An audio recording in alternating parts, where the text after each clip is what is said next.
तो दोस्तों आज हो गई है 6 अप्रैल और जो फटाफट बड़ी खबरें मुख्य समाचार सामने निकल के आ रहे हैं दोस्तों, एक एक करके चलेंगे। तमाम बेहद बड़ी अपडेट्स आप तक आगे इसी वीडियो के माध्यम से पहुंचाएंगे। ये वो खबरें हैं जो गोदी मीडिया आप तक नहीं पहुंचाता है, इसलिए इन सभी खबरों को जानना आप लोगों के लिए जरूरी है। लगातार हमारे साथ आगे इसी वीडियो में बने रहिएगा। तो वहीं दोस्तों खबरों की तरफ चलने से पहले आप लोगों से छोटा सा निवेदन है कि अगर आप लोग भी खुलकर के चुनावों में ईवीएम के जरिए मतदान का विरोध करते हैं और बैलेट पेपर से चुनावों का समर्थन करते हैं तो अभी इस वीडियो को लाइक कीजिए और कमेंट बॉक्स में कमेंट करना बिल्कुल भी मत भूलिए, बायकॉट ईवीएम। दरअसल दोस्तों पहली बड़ी खबर जान लेते हैं।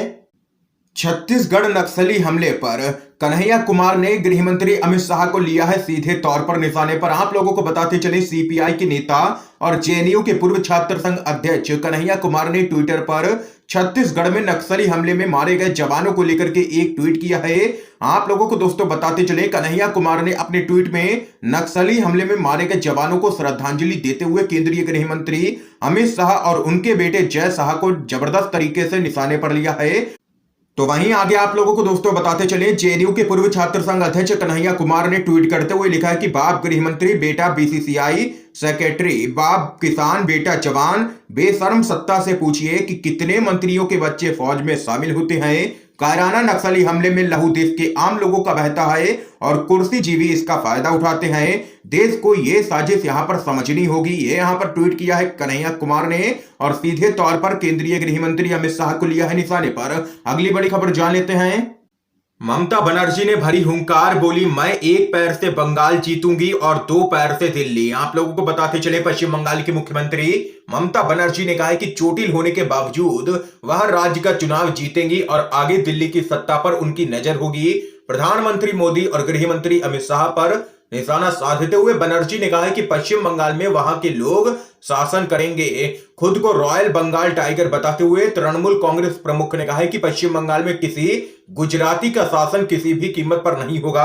बनर्जी ने कहा है कि चोटिल होने के बावजूद एक पैर से मैं बंगाल जीतूंगी और 2 पैर से दिल्ली। ये यहां पर ममता बनर्जी ने हुंकार भरी है। एक और बड़ी खबर आप लोगों को बताते चलें।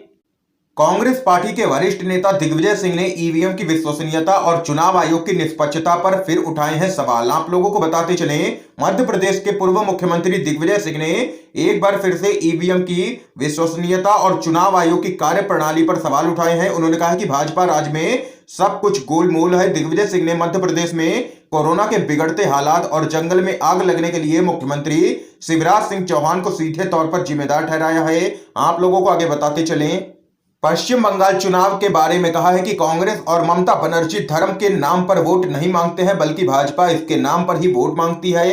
तो वहीं भाजपा पर हमला करते हुए दिग्विजय सिंह ने कहा है कि भाजपा नफरत की राजनीति करती है। दुनिया में तानाशाह पहले दुश्मन तय करते हैं। हिटलर ने यहूदियों को दुश्मन करार दिया था। उन्होंने कहा है कि 1926 से संघ और भाजपा ने तय कर रखा है कि मुसलमान उनके दुश्मन हैं। वो अपने स्कूलों में यही पढ़ाते हैं और नया इतिहास गढ़ते हैं। दिग्विजय सिंह ने कहा है कि ममता बनर्जी ने कभी भी नफरत की राजनीति नहीं की है। कांग्रेस ने भी ऐसा कभी नहीं किया है।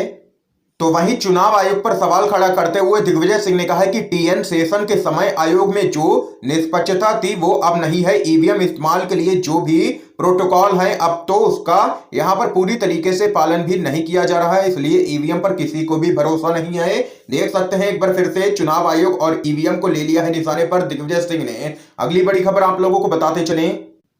बड़ा खुलासा, राफेल डील में दिया गया करोड़ों का कमीशन। संजय सिंह बोले भारत मां की रक्षा में साहब ने आखिर कितनी दलाली खाई है। आप लोगों को बताते चले मोदी सरकार के कार्यकाल के दौरान हुई राफेल डील एक बार फिर से चर्चा में आ गई है। दरअसल फ्रांस से खरीदे गए राफेल लड़ाकू विमानों के दामों को लेकर के कांग्रेस अक्सर भाजपा को निशाने पर लेती रही है। आप लोगों को आगे बताते चले कांग्रेस के नेता राहुल गांधी कई बार ये आरोप लगा चुके हैं कि राफेल डील मोदी सरकार ने अपने करीबी पूंजीपतियों को फायदा पहुंचाने के लिए महंगे दामों पर की है।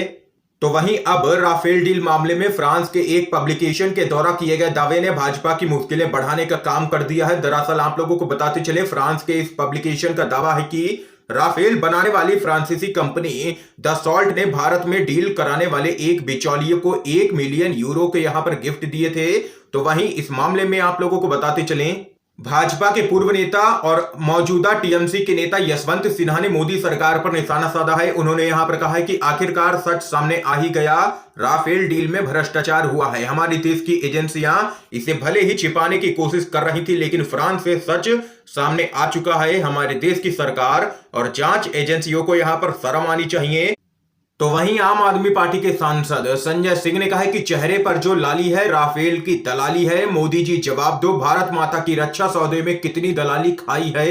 ये यहां पर लगातार विपक्ष हमलावर हो चुका है मोदी सरकार पर। इस पूरे मामले में एक और बड़ी खबर आप लोगों को बताते चलें।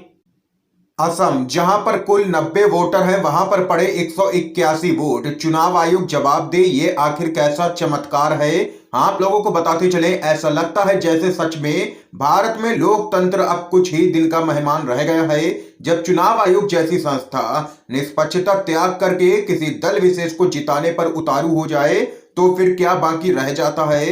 पिछले कुछ दिनों से चुनाव आयोग जिस प्रकार के कारनामे कर रहा है, उससे देश का लोकतंत्र, यहाँ समर्थक वर्ग काफी गुस्से में है। वैसे तो अभी चल रहे 5 राज्यों के विधानसभा चुनाव में चुनाव आयोग की कई हरकतें संदिग्ध पाई गई हैं, लेकिन असम में जो हुआ है वो बताने के लिए काफी है कि भारत में जो चुनाव हो रहे हैं उसमें एक पार्टी को हराने और एक पार्टी को जिताने के लिए तिकड़म बड़े ही स्तर पर किए जा रहे हैं। असम में इस बार चुनाव आयोग की बेईमानी एक बार फिर से पकड़ में आ गई है। मामला असम के दीमा हसाओ जिले का है। यहाँ के एक पोलिंग स्टेशन पर बड़ी बेईमानी का पर्दाफाश हुआ है। दरअसल आप लोगों को बताते चले, इस बूथ पर टोटल 90 वोटर हैं, लेकिन यहां पर 181 वोट पड़े हैं। यहां पोलिंग स्टेशन हाफलोंग विधानसभा क्षेत्र में है। इस क्षेत्र में वोटिंग दूसरे चरण में संपन्न हुई थी। तो वहीं जिस प्रकार से असम में भाजपा को चुनाव जिताने के लिए चुनाव आयोग तरह तरह के हथकंडों का इस्तेमाल कर रहा है, वो पूरा देश देख रहा है। भाजपा प्रत्याशी की गाड़ी से ईवीएम पकड़ी जाती है और चुनाव आयोग छोटे छोटे कर्मचारियों पर कार्रवाई कर लोगों की आंखों पर पर्दा डालने का काम करता है।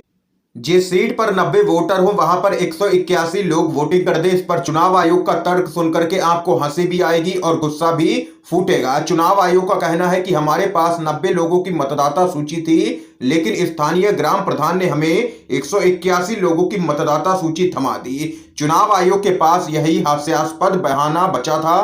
पूरा देश इन घटनाओं को देख करके कह रहा है कि चुनाव आयोग ने भारत के लोकतंत्र की धज्जियां उड़ा करके रख दी हैं। कुछ दिन बाद लोग कहेंगे कि भारत में लोकतंत्र हुआ करता था। इन सभी मामलों को देखने के बाद तो ऐसा ही लगने लगा है। दोस्तों, इस खबर पे आप लोगों की क्या कुछ राय है, जरूर बता सकते हैं कमेंट बॉक्स में। अगली बड़ी खबर की तरफ चलते हैं।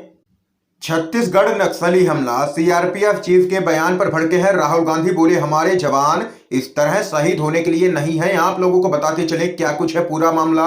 कांग्रेस के सांसद राहुल गांधी ने छत्तीसगढ़ के बीजापुर में नक्सली हमले में 22 जवानों के शहीद होने के बाद सीआरपीएफ चीफ के बयान को लेकर के काफी नाराजगी जताई है।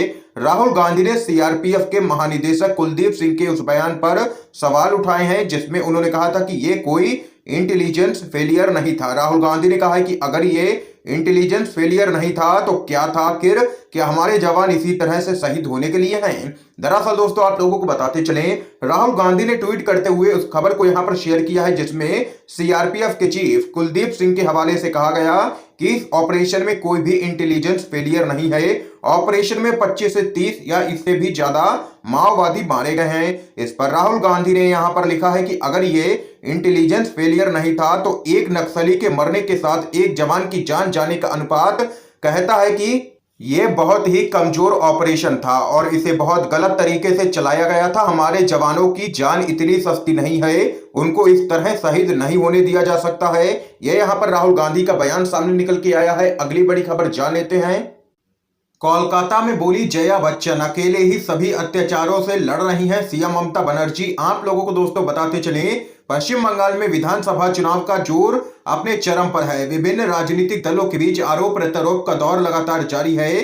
तो वहीं आप लोगों को बताते चले, अभिनेत्री और समाजवादी पार्टी की सांसद जया बच्चन ने कोलकाता में ममता बनर्जी के समर्थन में प्रचार किया है। समाजवादी पार्टी की सांसद जया बच्चन ने कोलकाता में कहा है कि पश्चिम बंगाल की मुख्यमंत्री ममता बनर्जी के लिए मेरे मन में अत्यंत प्रेम और सम्मान है। वे अकेले ही सभी अत्याचारों के खिलाफ यहां पर लड़ाई लगातार लड़ रही हैं। मेरी पार्टी के नेता अखिलेश यादव ने मुझे पश्चिम बंगाल जाने और ममता बनर्जी का सहयोग करने के लिए कहा है। देख सकते हैं कि जया बच्चन भी पहुंची हैं ममता बनर्जी के समर्थन में रैली करने पश्चिम बंगाल। एक और बड़ी खबर आप लोगों को बताते चले, मोदी साहब की सरकार जेएनयू जामिया में नक्सली ढूंढते हैं और असली नक्सली छत्तीसगढ़ में जवानों को मार देते हैं। ये यहां पर कहना है टीएमसी की सांसद महुआ मोइत्रा का। आप लोगों को बताते चले, छत्तीसगढ़ के बीजापुर और सुकमा जिले में हुए नक्सली हमले ने देश भर में यहां पर सनसनी सी मचा दी है।